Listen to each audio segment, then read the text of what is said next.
रात के घने अंधेरे में एक ऊंट थार के रेगिस्तान में काफी तेजी से भारतीय सीमा की तरफ भागता हुआ आ रहा था। साथ ही उस ऊंट के ऊपर बैठा हुआ एक शख्स बार बार पीछे की तरफ पलटकर यह देख रहा था कि कहीं कोई उसका पीछा तो नहीं कर रहा। और इस दौरान वो ये भरपूर कोशिश कर रहा था कि वो ऊंट को जितना हो सके उतना तेज स्पीड में दौड़ाते हुए जल्दी से जल्दी भारतीय सीमा में प्रवेश कर जाए, क्योंकि उसके मन में इस बात का डर था कि कहीं कोई उसका पीछा करते हुए उसे पकड़ ना ले। लेकिन तभी उसका ये डर यकीन में बदल जाता है और उसे अपने पीछे 2 जीपों की हेडलाइट्स की रोशनी दिखाई देती है, जो कि उसका पीछा करते हुए ही काफी तेजी से उसकी तरफ बढ़ रही थी। साथ ही बीतते हुए हर एक सेकंड के साथ उनके बीच का फासला कम होता जा रहा था और फिर कुछ ही देर बाद पीछे से एक गोली चलने की आवाज सुनाई देती है, जिसके बाद उस शख्स का वो ऊंट वहीं पर लड़खड़ा कर नीचे गिर जाता है और उस ऊंट के साथ साथ वो शख्स भी धड़ाम से नीचे रेगिस्तान की उस मिट्टी में एक ढलान से फिसलता हुआ उस ऊंट से थोड़ी दूर जाकर गिर गया था। पर वहां गिरने के साथ ही उस शख्स ने अपनी जेब से एक छोटी सी डब्बी निकाली और फटाफट रेत में एक गड्ढा खोदकर उसे वहीं पर दबा दिया, ताकि वो डब्बी किसी भी हालत में जो लोग उसका पीछा कर रहे थे उनके हाथों ना लगे। लेकिन इससे पहले कि वो इसके अलावा कुछ और कर पाता या वहां से भाग पाता, अचानक से वो दोनों जीपें उसके पास आकर रुकती हैं और वहां रुकते ही उन जीपों से कोई और नहीं बल्कि पाकिस्तानी सेना के रेंजर्स उतरते हैं। जीप से उतरते ही वो दोनों रेंजर्स अपने जवानों को काफी गुस्से में ऑर्डर देते हैं कि पकड़ लो इस काफिर को, आज ये किसी भी हालत में बचकर हिंदुस्तान की सीमा तक नहीं पहुंचना चाहिए। रेंजर्स के द्वारा ये ऑर्डर देते ही पाकिस्तान आर्मी के जवान भागकर उस शख्स को वहीं पर पकड़ लेते हैं। पकड़े जाने के बाद उसकी तलाशी ली जाती है। इसके साथ ही बगल में पड़ा हुआ जो ऊंट अभी भी दर्द में करहा रहा था, उस ऊंट के ऊपर जो बड़े बड़े थैले और बोरियां लटकी हुई थीं, उन सभी बोरियों और थैलों की भी तलाशी ली जाती है। लेकिन पाकिस्तान आर्मी के जवानों को उनमें सिर्फ नमक और सूखे मेवों के अलावा और कुछ नहीं मिलता है। पर पकड़े जाने के बाद भी उस शख्स के चेहरे पर किसी भी तरह का डर और घबराहट नहीं थी, जैसे कि उसे ये पता हो कि उसका असली काम पूरा हो चुका है। पर तभी पाकिस्तान आर्मी का एक रेंजर उसके सिर पर पीछे से एक राइफल के बट से मारता है, जिसकी वजह से वो शख्स बेहोश होकर वहीं की वहीं गिर पड़ता है। हालांकि मैं जानता हूं कि अब आप लोगों के दिमाग में यही चल रहा होगा कि आखिर वो शख्स कौन था और क्यों उसे पकड़ने के लिए पाकिस्तान आर्मी के वो जवान उसके पीछे लगे हुए थे। साथ ही वो शख्स पाकिस्तान से भारतीय सीमा की तरफ ही भागता हुआ क्यों आ रहा था? क्या वो कोई पाकिस्तानी भगोड़ा था या फिर बात कुछ और ही थी? दरअसल इन सब की शुरुआत साल 1968 के दौर से शुरू हुई थी। वो दौर जब हिंदुस्तान और पाकिस्तान के बीच साल 1965 में एक जंग हो चुकी थी। अब भले ही उस जंग में हिंदुस्तान ने पाकिस्तान को करारी हार दी हो, पर हिंदुस्तान ये बात अच्छी तरीके से जानता था कि पाकिस्तान पलटवार जरूर करेगा और पलटवार करने से पहले वो अपनी सैन्य क्षमताओं और बाकी की चीजों को मजबूत करने पर अपना पूरा जोर लगा देगा। ऐसे में हिंदुस्तान को पाकिस्तान की सरजमीन पर कुछ ऐसे लोग चाहिए थे जो वहां की हर एक्टिविटी के ऊपर नजर रखकर सारी जानकारी किसी भी तरीके से हिंदुस्तान तक पहुंचा दें। और इस चीज की तैयारी हिंदुस्तान ने 1965 की जंग खत्म होते ही शुरू कर दी थी। अलग अलग तरीकों से भारतीय जासूस पाकिस्तानी सीमा में दाखिल करवाए जा रहे थे और जिस शख्स के बारे में आप लोगों ने इस वीडियो की शुरुआत में सुना, वो शख्स भी उसी तैयारी का एक हिस्सा था। साल 1968 का अंत होते होते भारतीय खुफिया एजेंसी रॉ की नींव रख दी गई थी और इसके साथ ही रॉ ने ऐसे लोगों को भी चुनना शुरू कर दिया था जो पाकिस्तान में रहकर उनके लिए वहां की खुफिया जानकारियां जुटा सकते थे। ऐसे में रॉ के कुछ अधिकारियों को पता चलता है कि भारत और पाकिस्तान के जैसलमेर वाले बॉर्डर पर कुछ लोग ऐसे हैं जो मसाले के व्यापारी हैं। वो ऊंटों के जरिए हिंदुस्तान से पाकिस्तान के सिंध प्रांत तक जाते हैं और वहां से मसाले लेकर वापस हिंदुस्तान तक आते हैं, क्योंकि उस वक्त तक दोनों देशों के बॉर्डर पर कोई भी फेंसिंग यानी कि कटीले तारों वाली बाड़ नहीं लगाई गई थी। उस वक्त बॉर्डर पूरी तरीके से खुला हुआ था, जिससे कोई भी एक दूसरे देश की तरफ बड़ी ही आसानी से आ जा सकता था। हालांकि दोनों देशों की सेनाओं के द्वारा बॉर्डर पर गश्त लगाई जाती थी, लेकिन वहां के लोकल इलाके में रहने वाले लोगों को इस बात का अच्छी तरीके से पता था कि कौन से टाइम पर बॉर्डर पार करके जाना है, किस टाइम पर और कौन से रास्ते पर दोनों देशों की बॉर्डर फोर्स से बचा जा सकता है। और ऐसे ही लोगों में से एक शख्स था जिसका नाम था हनीफ खान। हनीफ दिखने में बिल्कुल साधारण आदमी था। उसके पास कुछ 2-4 ऊंट थे जिनका वो अलग अलग चीजों के लिए इस्तेमाल किया करता था। ऐसे में रॉ के एक अधिकारी का हनीफ खान से संपर्क होता है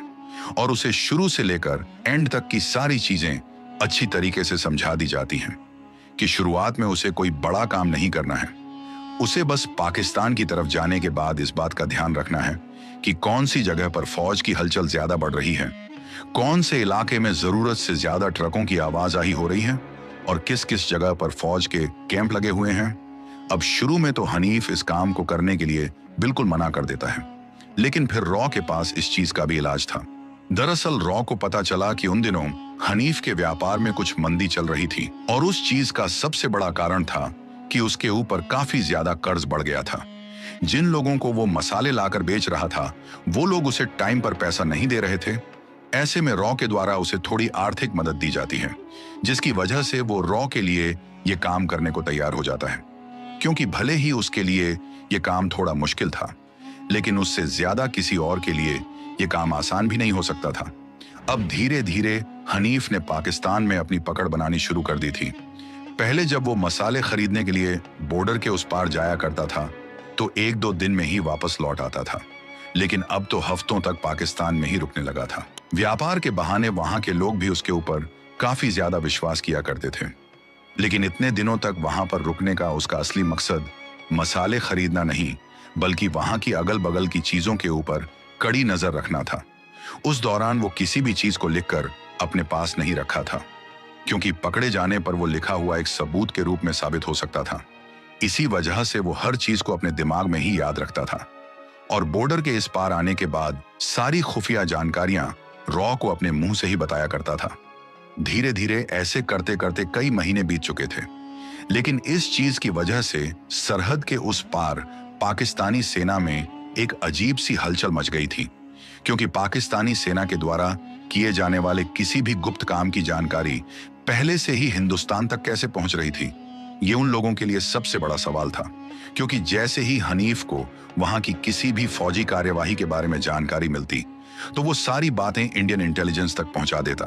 जिसके बाद फिर रॉ के पाकिस्तान में हनीफ के अलावा भी जो कोई फील्ड ऑपरेटिव एजेंट थे उनके द्वारा कुछ ना कुछ ऐसा किया जाता था जिसकी वजह से पाकिस्तान आर्मी का वो प्लान फेल हो जाता था। ऐसे में एक प्लान के फेल होने पर तो भले ही किसी को शक ना हो,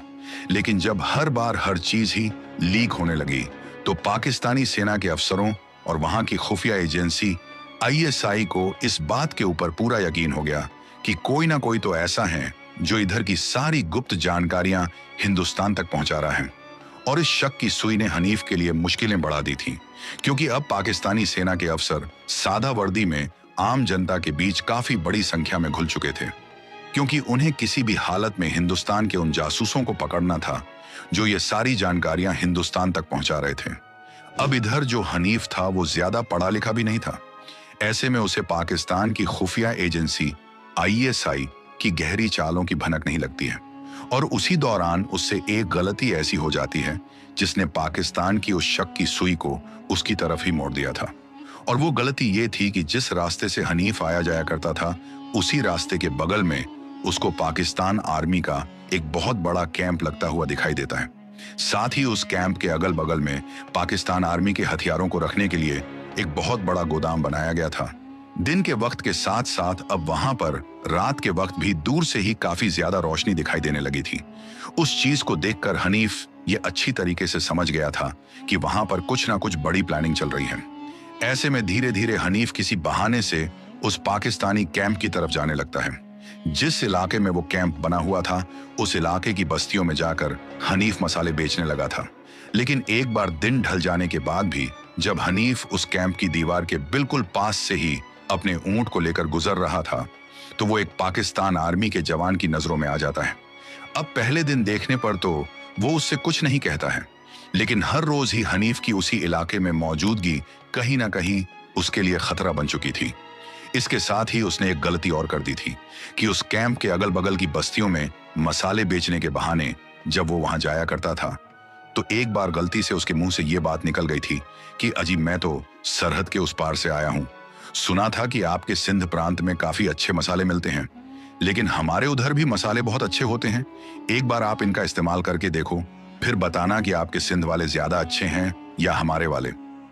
अब हनीफ ने वहां पर यह बात बोल तो दी थी, लेकिन उसे इस बात का जरा भी अंदाजा नहीं था कि जिस घर में मसाले बेचते वक्त उसने ये बात बोली है, उसी घर में एक बुजुर्ग ऐसा था जो पहले से ही पाकिस्तान आर्मी से एक मेजर के पद से रिटायर हो चुका था। लेकिन रिटायर होने के बाद भी उसका पाकिस्तान आर्मी के कई बड़े अफसरों से गहरा ताल्लुकात था। ऐसे में जैसे ही उस दिन उस रिटायर पाकिस्तान आर्मी के मेजर के कानों में ये बात पड़ती है, तो उसके कान खड़े हो जाते हैं और वो ये जानकारी पाकिस्तान आर्मी और वहां की खुफिया एजेंसी ISI तक पहुंचा देता है। इसी वजह से हनीफ को पकड़ने के लिए पाकिस्तान की तरफ से एक पूरा जाल बिछाया जाता है, जिसके बारे में हनीफ को कोई जानकारी नहीं थी और धीरे धीरे हनीफ उस जाल में फंसता चला गया था। फिर एक शाम को जब वो फिर से पाकिस्तान आर्मी के उस कैंप के गेट के पास में खड़ा खड़ा कुछ चीजों को देख रहा था, तो उस दिन फिर से उससे एक गलती हो गई। दरअसल उससे पहले उसने कभी भी किसी भी चीज को लिखकर नोट नहीं किया था, लेकिन क्योंकि शायद उस दिन उसके पास इतनी सारी जानकारियां हो गई थी, तो उसने सोचा कि हो सकता है मैं इसे भूल जाऊंगा। इसी वजह से उसने एक छोटे से कागज के ऊपर वो सारी जानकारी लिखकर एक डब्बी के अंदर डाल ली थी। लेकिन रॉ के द्वारा दी गई ट्रेनिंग की वजह से लिखने पर भी उसने वो जानकारी सीधे तौर पर नहीं, बल्कि एक कोडेड मैसेज के रूप में लिखी थी, ताकि अगर वो किसी के हाथ भी लग जाए तो किसी को ये पता ना चले कि आखिर उसमें असल में लिखा क्या है।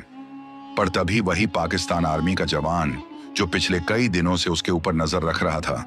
वो काफी गुस्से में उसकी तरफ बढ़ता हुआ उसे कहता है कि कौन हो तुम और इतनी रात को यहाँ क्या कर रहे हो। अब जैसे ही हनीफ ने उस पाकिस्तान आर्मी के जवान को उस तरीके से गुस्से में अपनी तरफ राइफल तान कर आता हुआ देखा, तो हड़बड़ाहट में उसी वक्त उससे दूसरी गलती भी हो जाती है। दरअसल हनीफ को लगा कि शायद वो उसे वहीं पर गोली मार देगा। इसी वजह से वो अपने ऊंट के ऊपर बैठकर वहां से भाग निकलता है और इसी चीज ने शक को यकीन में बदल दिया था। जिसके बाद उस रात हनीफ ने अपने ऊंट को बहुत भगाने की कोशिश की और उसका ऊंट भी इतना बहादुर था कि पाकिस्तान आर्मी के उस कैंप से लेकर वो उसे बचाते हुए लगभग हिंदुस्तान पाकिस्तान के बॉर्डर के काफी करीब ले आया था। लेकिन क्योंकि वो तो एक इंसानों की तरह जीव ही था जिसकी भागने की भी एक क्षमता थी, लेकिन जो लोग उसका पीछा कर रहे थे वो तो जीपों से उसका पीछा कर रहे थे, तो ऐसे में जल्द ही वो उनकी पकड़ में आ जाता है। हालांकि हनीफ का ऊंट फिर भी उसे बॉर्डर पार करवा सकता था अगर पाकिस्तान आर्मी के रेंजर्स के द्वारा उसके ऊपर गोली ना चलाई गई होती, क्योंकि गोली लगने की वजह से ही वो धड़ाम से नीचे गिर पड़ा था। लेकिन उस दिन वहां पर पाकिस्तान आर्मी के हाथों पकड़े जाने के बाद जब कई महीनों तक हनीफ वापस हिंदुस्तान नहीं लौटा, तो रॉ को यह बात समझने में देर नहीं लगी कि शायद वो वहां पर पकड़ा जा चुका है। लेकिन उसी दौरान हनीफ के गांव की तरफ एक अजीब से मरे हुए जानवर की गंध लोगों को हवा में महसूस होने लगी और जैसे ही इस बात की खबर रॉ को लगी, तो उस इलाके में सर्च ऑपरेशन चालू किया गया, जिसमें जब रॉ के हाथों हनीफ का वो मरा हुआ ऊंट लगा और उस ऊंट के अगल बगल में जब रेत के अंदर तलाशी ली गई, तो उस डब्बी के अंदर जो सीक्रेट कोड लिखा हुआ था, उस सीक्रेट कोड की वजह से 1971 की जंग में भारत को एक बहुत बड़ी सफलता हासिल हुई थी। लेकिन उस दिन के बाद ना ही तो हनीफ कभी सरहद के इस पार लौटा और ना ही उसकी कोई खबर लौटी। हो सकता है कि वो आज भी पाकिस्तान की जेल में जासूसी के जुर्म में सड़ रहा हो, या फिर हो सकता है कि वहां के टॉर्चर को सहते सहते वो मौत के मुंह में समा गया हो। क्योंकि ये बात तो आप लोग अच्छी तरीके से जानते ही हो कि अगर एक बार पाकिस्तान में कोई दुश्मन देश का जासूस पकड़ा जाए तो फिर उसे किस तरीके से टॉर्चर किया जाता है। क्योंकि आप सब लोगों ने हाल ही में धुरंधर मूवी देखी होगी, तो इस वजह से आपको इस बात का अच्छी तरीके से अंदाजा होगा। लेकिन वो कहते हैं कि कुछ जंग मैदान में लड़ी जाती हैं और कुछ लोग चुपचाप अपना काम करके चले जाते हैं। हनीफ भी ऐसे ही लोगों में से एक था जिसने इतिहास के पन्नों पर अपना नाम छपाए बिना ही अपना फर्ज पूरा किया। दोस्तों, अगर हमारी ये 2D एनिमेशन वाली वीडियो आपको पसंद आई हो तो वीडियो को एक लाइक और चैनल को सब्सक्राइब जरूर करें। हम आगे भी ऐसी ही कहानियां 2D एनिमेशन के जरिए आपके लिए लाते रहेंगे, इसलिए चैनल को सब्सक्राइब करना ना भूलें, क्योंकि आपका एक सब्सक्राइब भी हमारे लिए बहुत ज्यादा मायने रखता है।